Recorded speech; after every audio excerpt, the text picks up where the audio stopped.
Yo, what's going on, guys? Welcome back to another video. It's your boy Ryan.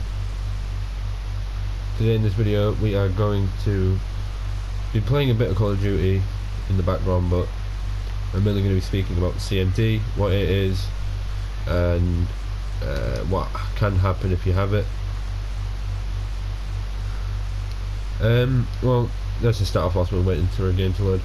CMT is a neurological disease. If you don't understand what that means, it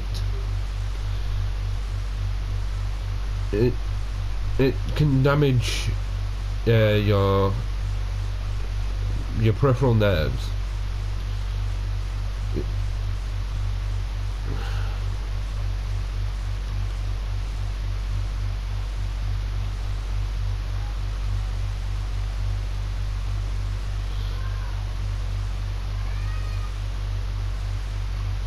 Like the peripheral nerves found outside the main central nervous system, like, you know, the brain and spinal cord. So it's like nerves that I guess like in your hand and stuff like that. If you guys understand that, what I'm saying there. This real name is Charcot-Marie Tooth disease. Don't worry, it has nothing to do with teeth. It has nothing to. It's just got what it's called. I think it was originally named after the. It was originally named after the few people who found out this was a thing. To a French scientist and an English scientist.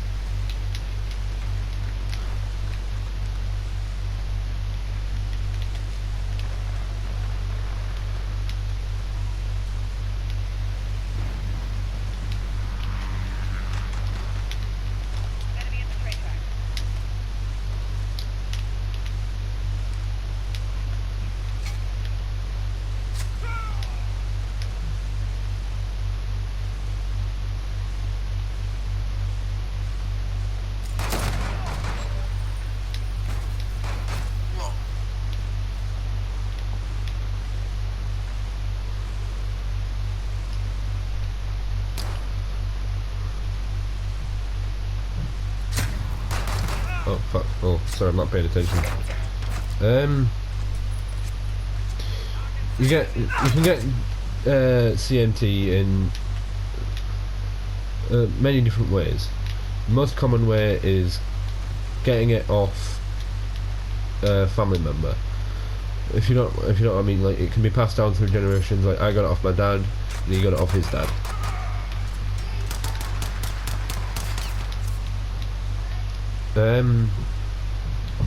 And the less common way is you can just get it yourself from something to do with your genetics. Like, by that I mean, like, there could be like a DNA fault in your genetics, and you can get it that way.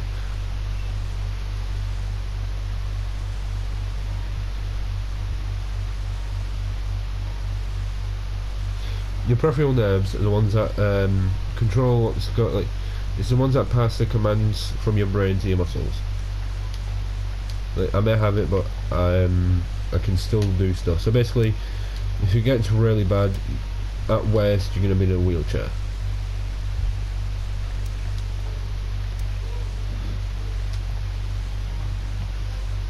Which means it can get pretty bad. I mean, at my worst, I've just not been able to get out of bed for a few hours. But I mean, again, it's like because of this nerve damage, people with CMT can find that some of their muscles become slowly weaker. Over the years, particularly in their feet and hands, since your feet and your hands are the ones that are furthest away from your, like, I guess, brain. Yeah, furthest away from your brain, and like the feeling in them can become like numb. Like, my feet start to get numb every now and again. Ways can help this could just be you being like exercising, like doing some push-ups every now and again, sit-ups, squats, going out for a jog. But be careful, because that can also worsen it. Like if you overdo it, then the next morning you're probably not going to be able to move for a few hours. I know that from experience. Stretches will help a lot. Like preferably one where you can put your hands up against the wall, and you put your hands up against the wall and put one foot behind the other, basically to the point where it starts to stretch your muscles. That one's good for your legs. And then just do your average stretches, like your average arm stretches, back stretches, leg stretches and stuff like that. They can all really help. No.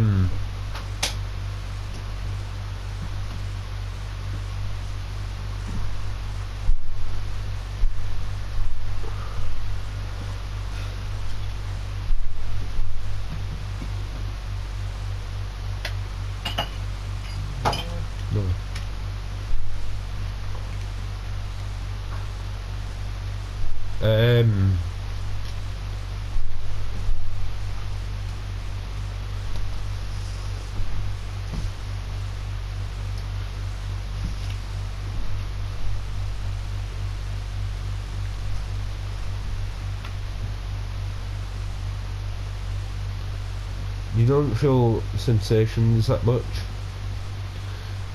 Like you don't feel pain, heat, cold, and touch that like touching things as well as you normally would. And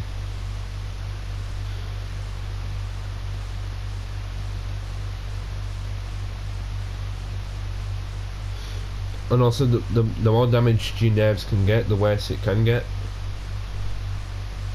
Like, so if you do have this, I wouldn't get into any fist fights.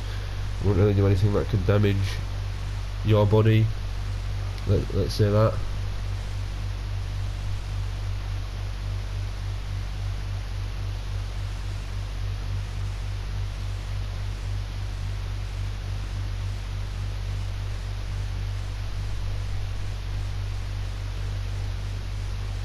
That's basically everything I needed to cover. But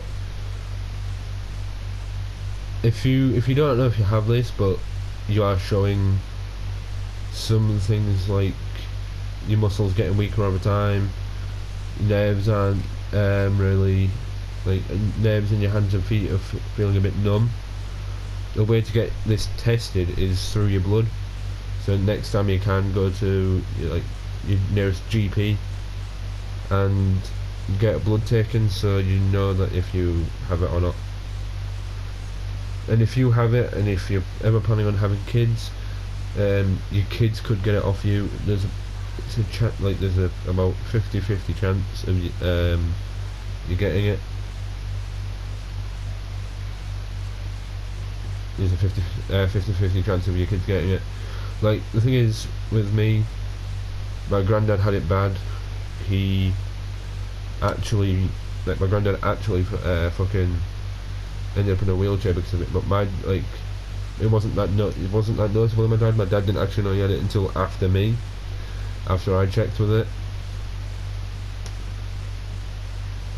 Like, if my dad didn't have it, then I concluded that it was a new strain in me. But if my dad had it, which was the more common one, it does seem to skip a generation.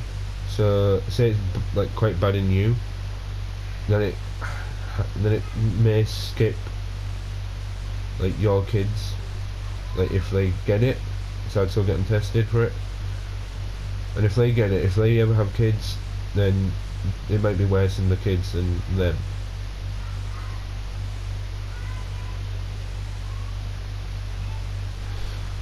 Well, that's really all I needed to say, so I guess I'll see you guys later.